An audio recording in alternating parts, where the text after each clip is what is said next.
Assalamualaikum warahmatullahi wabarakatuh. Perkenalkan, nama saya Dini Pratiwi dengan NPM 24782041.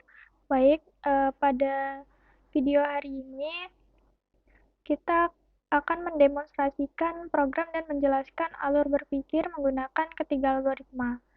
Dan di sini ada yang pertama yaitu deskripsi tugas, yang kedua itu menunjukkan hasil eksekusi dari ketiga algoritmanya, lalu yang ketiga itu menunjukkan perbandingan dari ketiga algoritma, dan yang keempat itu kesimpulan. Nah, yang kelima itu video ini yaitu memiliki kualitas yang baik. Lalu ada penjelasan video di-upload dan link videonya. Baik, yang pertama terlebih dahulu yaitu deskripsi tugas. Nah, di deskripsi tugas ini mahasiswa ini diberikan sebuah peta labirin. Peta labirin berbasis teks ini seperti yang ditampilkan pada gambar. Nah, di dalam labirin ini memiliki beberapa simbol, yaitu yang S ini sebagai start atau titik awal dari pencariannya, lalu ada G yaitu goal, tujuan akhir dari yang ingin dicapai. Lalu ada wall, ini atau tembok yang tidak bisa kita lewati ya, tidak bisa kita tembus. Nah, lalu yang terakhir ada space road atau spasi yang kosong ya, yaitu jalan yang bisa dilalui. Nah, tujuan dari tugas ini tuh kita akan membuat sebuah program yang dapat menemukan jalur dari titik start menuju goalnya yang ada di dalam labirin ini. Nah, untuk menyelesaikan tugas ini terdapat 3 algoritma. Yang pertama itu ada BERT first search, yaitu menggunakan struktur data QQ dalam implementasinya. Lalu ada depth first search, yaitu gunakan struktur data stack-nya. Lalu ada star search yaitu menggunakan struktur data priority QQ. Nah, di sini menggunakan dua jenis heuristiknya. Yang pertama itu ada Manhattan distance dan Beth heuristik. Nah, jadi setiap algoritma ini memiliki cara kerja yang berbeda dalam mencari jalur. Nah, sehingga hasil yang diperoleh ini bisa berbeda, baik dari segi panjang jalurnya maupun jumlah node yang akan dieksplor. Nah, setelah implementasi ini selesai, kita diminta untuk melakukan analisis ya.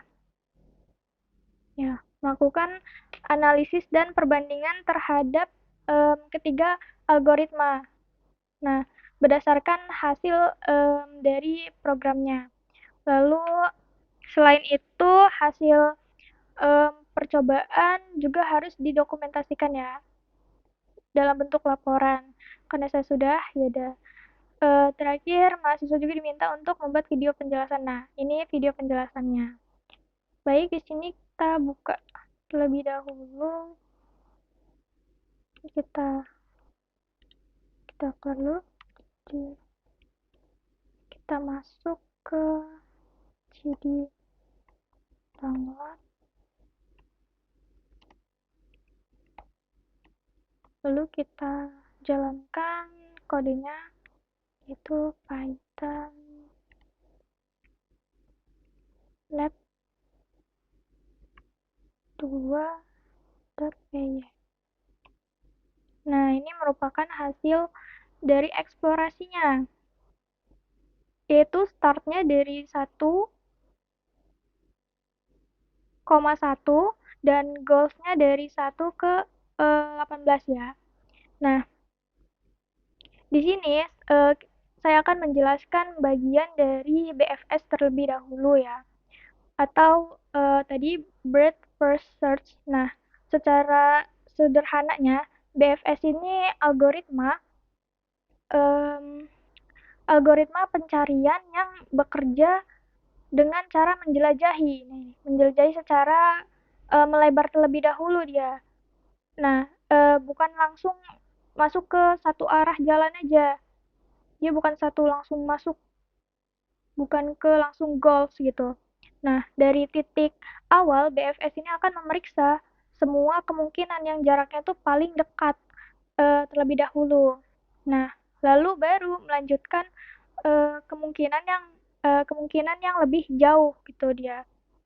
Nah, cara kerjanya tuh bisa dibayangkan seperti gelombang gelombang yang menyebar dari awal ke segala arah gitu. Kayak WiFi gitu, gelombang WiFi seperti itu. Nah, BFS ini selalu memilih node yang berada pada kedalaman atau level yang paling rendah terlebih dahulu sehingga pencariannya tuh dilakukan per level. Nah, pada program ini BFS itu em, BFS ini diimplementasikan menggunakan struktur data QEQ yang tadi tuh atau antrian. Nah, dengan konsep yaitu LIFO atau first in first out yang artinya node pertama masuk ke antrian yang akan diproses lebih dahulu. Nah, inilah yang membuat BFS ini bekerja secara berurutan. Dan level terdekatnya ini ke level berikutnya itu.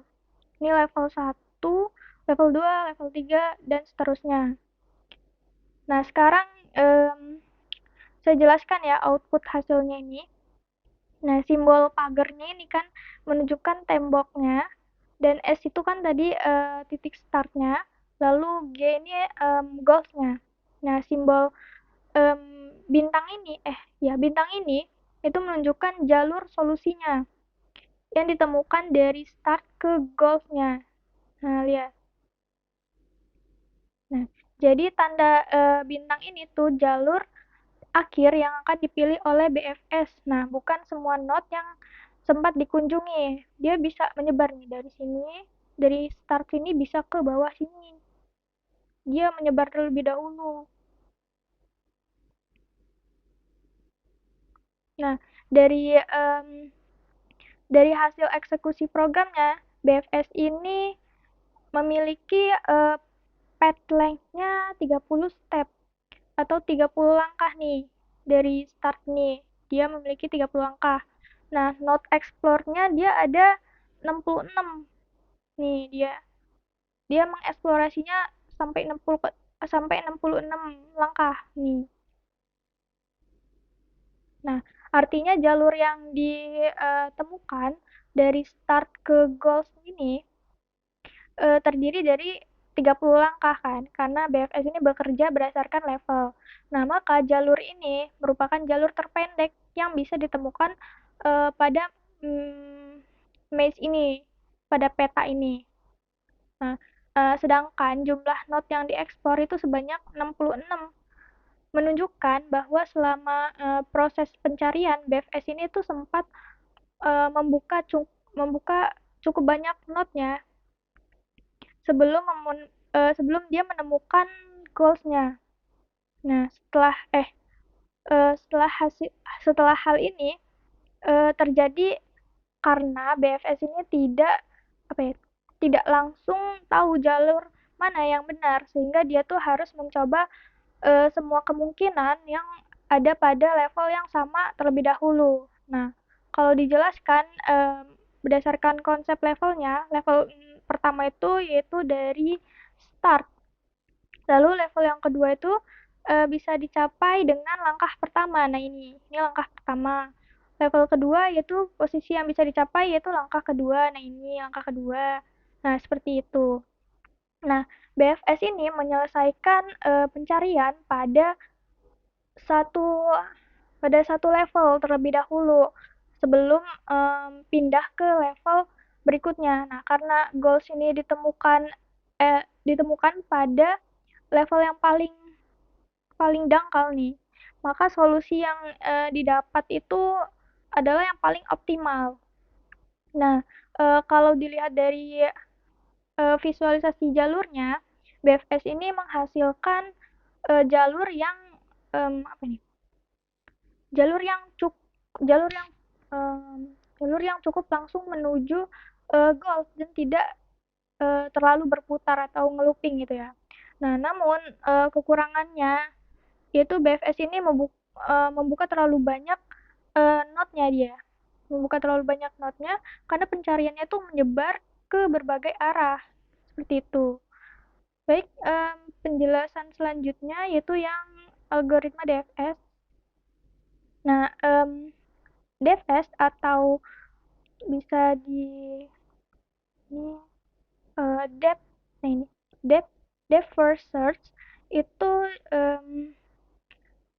berbeda dengan BFS ini. Kalau BFS itu kan dia melebar. Nah, DFS ini dia apa ya? Dia bekerja dengan menelusuri satu satu jalur sedalam mungkin terlebih dahulu. Dia langsung nyari dulu yang mana tuh lihat. Dia muter-muter baru ketemu goalnya. Nah, jadi algoritma ini akan memilih satu arah lalu terus berjalan tuh. Dia terus berjalan sampai ketemu sama goalnya. Nah, baru kalau misalkan nggak ketemu, dia kemudian kembali dan menuju jalur lainnya gitu. Nah, kalau dibayangkan DFS ini kayak orang yang masuk ke satu lorong dan terus berjalan terus sampai ujung gitu, sampai tanpa mencoba jalan yang lain terlebih dahulu. Nah, pada program ini, DFS ini mengimplementasikan menggunakan struktur em, data stack ya tadi. Data stack dengan konsep LIFO atau last in, first out, yang artinya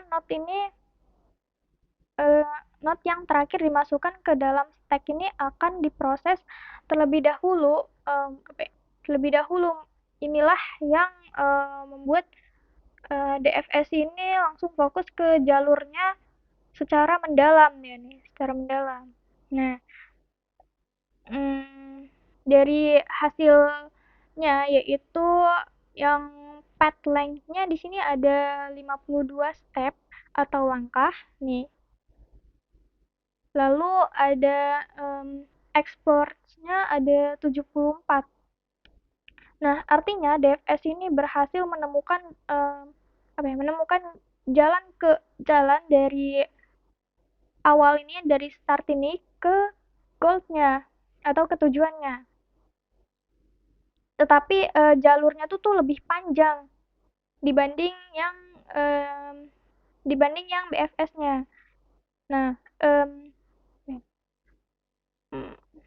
jadi DFS ini terlalu hanya fokus masuk ke satu jalur sampai selesai sehingga bisa saja bisa aja itu masuk ke jalur yang berputar-putar atau bisa aja dia ngelooping gitu atau dia tuh tidak efisien ya. Nah, selain itu tuh jumlah node-nya ini yang dieksplor ini terlalu banyak atau lebih banyak yaitu 74 node. Nah, ini tuh menunjukkan bahwa DFS ini tuh em, apa ya, sempat menjelajahi banyak jalur yang tidak optimal lah sebelum akhirnya dia tuh menemukan goalsnya. Nah, kalau dilihat dari visualnya nih, visualisasinya, DFS ini terlihat lebih berbelok-belok ya dia dibanding BFS. Nah, dia belok-belok banget. Nah, ini karena DFS itu tidak mencari jalur terpendek, melainkan hanya berusaha untuk menemukan solusi secepat mungkin berdasarkan dari urutan pencariannya. Nah, tuh. Oke. Oke. Jadi kalau misalkan apa ya? Jadi kalau misalkan walaupun DFS ini bisa menemukan solusi, hasilnya tuh tidak selalu optimal, terutama pada maze atau peta ini, atau peta yang memiliki banyak percabangan seperti ini. Tuh.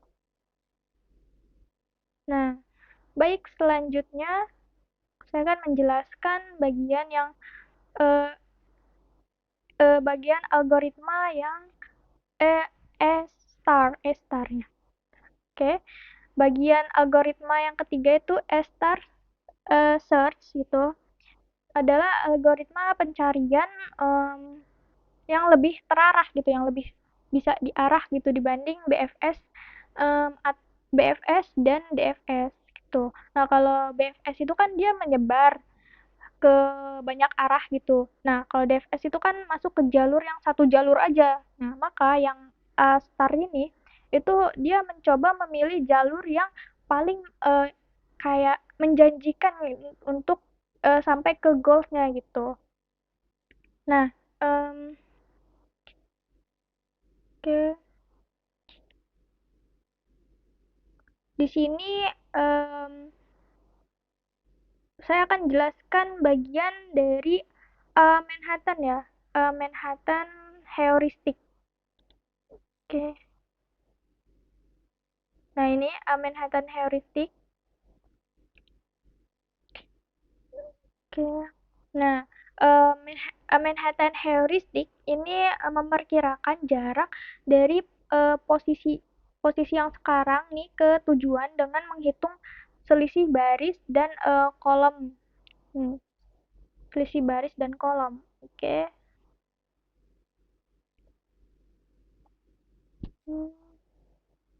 Jadi jarak dihitung tuh berdasarkan berdasarkan berapa apa ya? Berdasarkan berapa hmm, oke.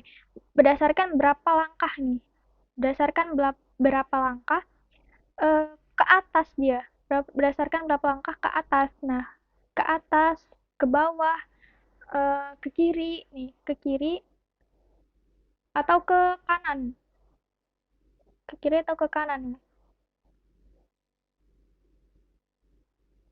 Ke kiri atau ke kanan yang dibutuhkan untuk mendekati goalsnya. Nah, heuristik ini tuh cocok digunakan di peta ini tuh, di maze ini, karena pergerakan dari program ini hanya boleh ke eh, ke empat arah doang, ke empat arah. Hmm, ke empat arah yaitu bagian atas, bawah, kiri, kanan tuh. Nah, dengan heuristik Manhattan ini Star itu tuh bisa lebih terarah gitu dalam memilih node-nya. Dalam memilih node-nya, node yang terlihat lebih dekat ke goal akan lebih apa ya, diprioritaskan gitu. Diprioritaskan, tetapi Star ini tetap mempertimbangkan jarak yang sudah ditempuh sebelumnya itu melalui nilai apa ya? Nilai GN atau bisa disebut juga dengan sabar, kita buka apa gitu. Oke, jadi GN GN GN itu biaya ya, biaya atau jaraknya atau jarak yang yang sudah ditempuhnya, yang sudah ditempuh. Oke, dari S ke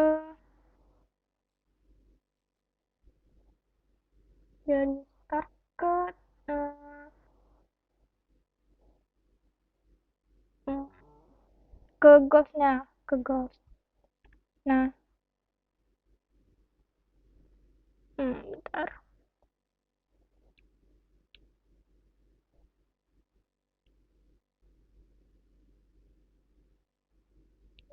Oke, Jadi GN, lalu ada HN. Oke. Ini sebuah fungsinya ya. HN itu perkiraan ya, perkiraan jaraknya.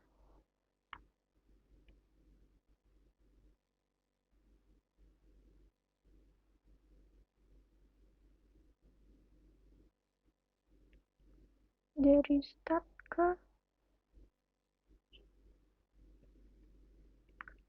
perkiraan jarak, lalu terakhir itu ada Fn.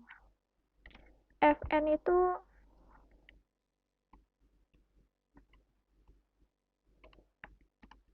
itu dia total nilainya, total nilai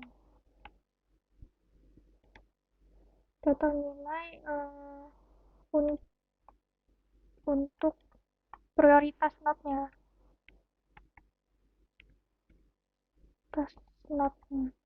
Oke. Nah, oke lanjut lagi. Jadi, nah, jadi di jadi Astarin itu tetap mempertimbangkan jarak yang sudah ditempuh sebelumnya itu melalui nilai GN ini, total nilai untuk prioritas node-nya.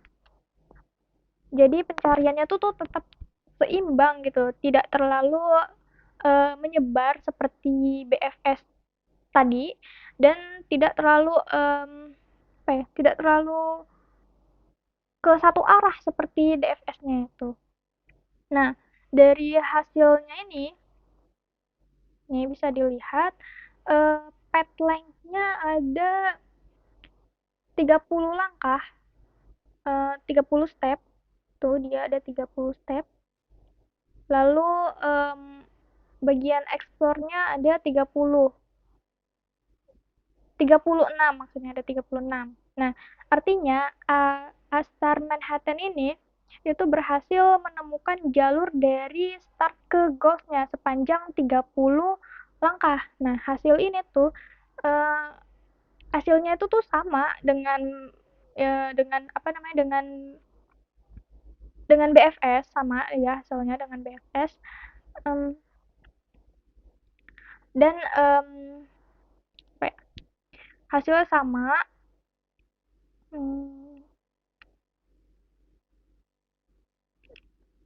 Hasilnya tuh emang sama BFS. Jadi sehingga jalur yang ditemukan ini tuh tetap optimal dan dia jalur yang terpendek gitu. Jadi bedanya itu jumlah node yang dieksplor itu hanya 36 node. Nah, jauh lebih sedikit dibandingkan dengan tadi ya BFS. BFS itu eksplornya sampai 66 karena dia menyebar. Tuh.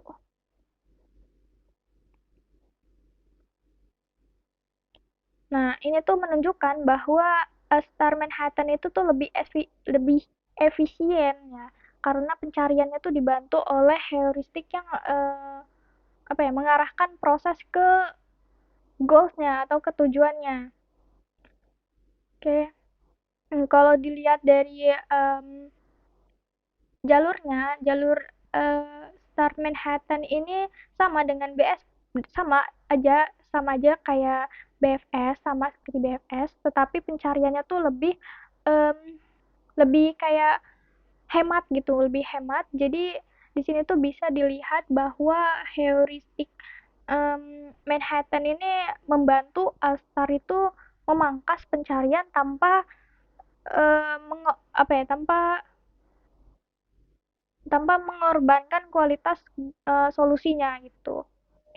Lalu berikutnya itu ada Star Bet Heuristic. Nah, pada program ini tuh dibuat dengan cara yaitu melebihkan perkiraan jarak ke goalnya, yaitu nilai Manhattan itu dikalikan 10. Nah, jadi heuristik ini tuh tidak tidak lagi memberikan perkiraan itu yang apa ya, yang wajar, tetapi justru itu lebih besar dia. Ya, jadi akibatnya Astar itu tuh apa ya? Astar itu menjadi lebih kayak kayak seperti serakah gitu loh, karena terlalu fokus pada note yang kelihatannya tuh paling deket gitu, paling dekat ke tujuan menurut heuristik tersebut. Nah, masalahnya perkiraan yang terlalu apa ya, yang terlalu besar ini apa ya, belum perkiraan yang terlalu besar ini belum tentu itu dapat menentukan apa ya, belum tentu mencerminkan kondisi jalur itu yang sebenarnya gitu. Nah, dari hasil programnya, Abet heuristik itu dapat menghasilkan path length-nya 30 step atau 30 langkah nih. Sama seperti Star Manhattan dan BFS, tap, um, lalu tetapi ekspornya tuh dia 30, eksplorasinya dia 30. Nah, pada mesh ini atau peta ini hasilnya tuh lebih terlihat lebih bagus ya, karena jalur yang ditemukan um, apa yang ditemukan tuh tetap 30 langkah. Tetapi seperti BFS dan Star Manhattan, bahkan jumlah node yang diekspor justru paling sedikit, yaitu 30 kan. 30 dia. Hmm, 30 node-nya dia. Nah, secara apa ya, tetapi hasil ini tuh tidak berarti bad heuristik ini lebih baik gitu. Jadi pada kasus ini tuh mesh yang digunakan atau mm, mesh atau peta yang digunakan tuh masih cukup sederhana, sehingga walaupun heuristik ini buruk, Astar itu tetap apa ya, kebetulan menemukan jalur optimalnya gitu. Nah, secara konsep heuristik yang terlalu besar seperti ini tuh bisa membuat Astar ini bisa bikin salah jalur gitu, karena algoritma ini terlalu percaya pada perkiraan yang belum tentu belum tentu benar gitu. Nah, jika mesh ini atau peta ini tuh lebih apa ya, lebih kompleks atau memiliki banyak percabangan gitu, banyak percabangan yang menyesatkan. Nah, bad heuristic ini tuh bisa membuat Astar ini menemukan jalur yang lebih panjang dan tidak lagi optimal gitu. Nah, seperti itu untuk penjelasan dari ketiga algoritmanya. Baik, selanjutnya itu ada menunjukkan perbandingan dari ketiga algoritma yang berdasarkan eksekusi programnya. Nah, berdasarkan ketiga algoritma ini dapat membandingkan bahwa BFS itu dia menghasilkan jalur kan sepanjang oke, sepanjang 30 langkah dengan 66 node yang dieksplor. Nah, DFS itu menghasilkan 52 langkah dengan 74 node yang dieksplor. Lalu ada Star Manhattan itu menghasilkan jalur sepanjang 30 langkah dengan 36 node yang dieksplor. Nah, lalu yang terakhir itu ada Bad Heuristic, itu menghasilkan jalur 30 langkah dengan 30 node yang dieksplor. Nah, dari dari dari perbandingan ini tuh dapat dilihat beberapa perbedaan utamanya. Yang pertama itu dari bagian panjang jalurnya. Nah, bagian bagian BFS maupun Manhattan ini menghasilkan jalur yang sama, yaitu 30 langkah, sehingga keduanya itu optimal. Sedangkan DFS itu, nih, DFS itu menghasilkan jalur yang lebih panjang, yaitu 52 eh, langkah, sehingga ini tuh tidak optimal gitu. Nah, kedua dari segi jumlah em, kedua itu dari segi jumlah yang dieksplornya. Nah, BFS ini dia eksplornya cukup banyak yang membuka not karena pencariannya tuh menyebar ke semua arah. Lalu kalau DFS ini em, lebih banyak apa ya? DFS ini bahkan dia lebih banyak karena sering apa ini? Sering masuk ke jalur yang tidak efisien gitu. Lalu kalau Amen Star Manhattan ini apa ya? Dia tuh kayak memberikan hasil yang paling seimbang lah gitu, paling seimbang yaitu em, optimal dan lebih efisien gitu dia. Nah, kalau dan yang terakhir itu Starbate heuristic itu paling sedikit, tetapi ini tuh kalau apa ya? Tetapi ini tuh karena heuristik ini tuh digunakan terlalu kayak agresif gitu loh. Nah, jadi hasilnya tuh hasil apa ya?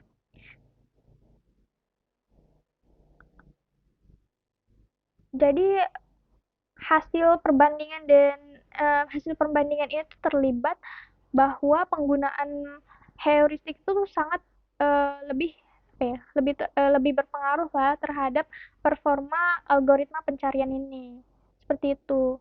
Lalu em, selanjutnya itu kesimpulan.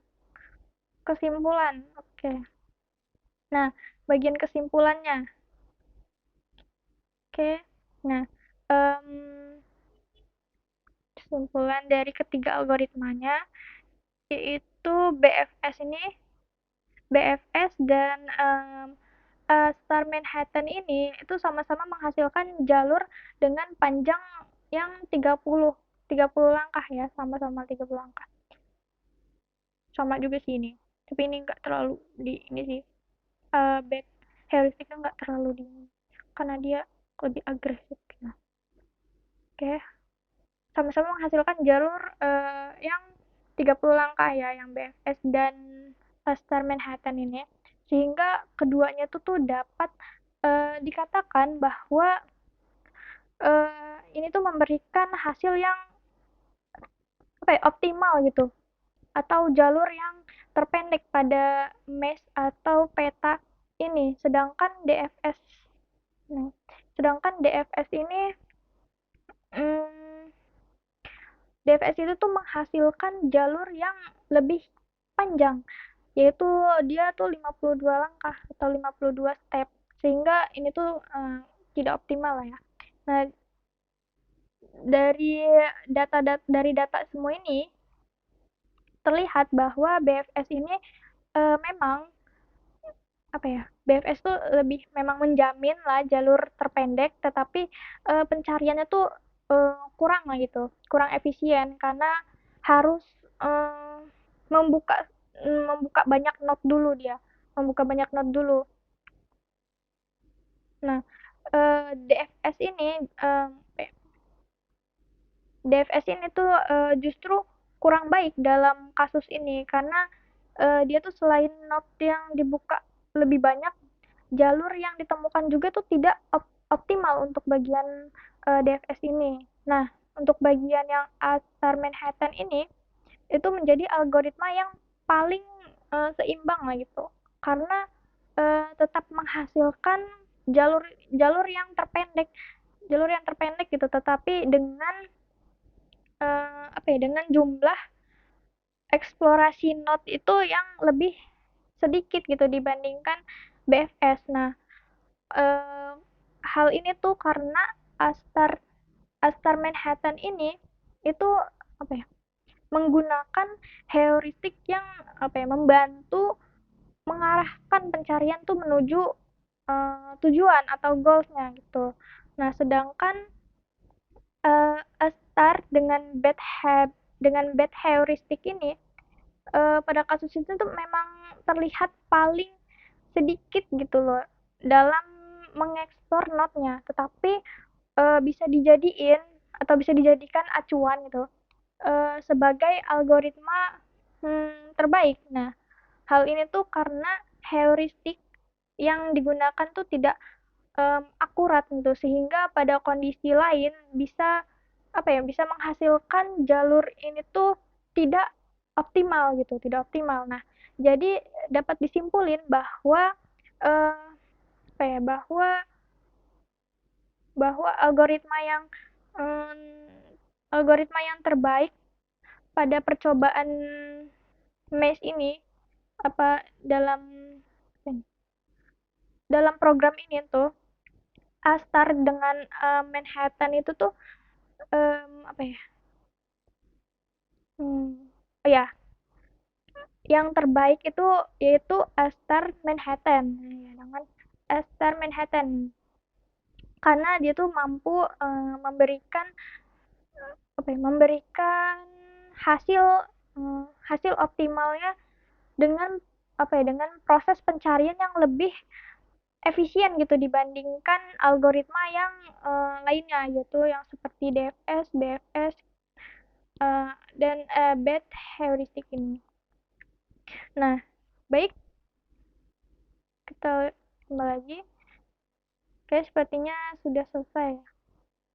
Baik, sekian video yang mendemonstrasikan program dan menjelaskan alur berpikir menggunakan ketiga algoritma ini yaitu um, uh, breadth first search dan depth first search lalu star search.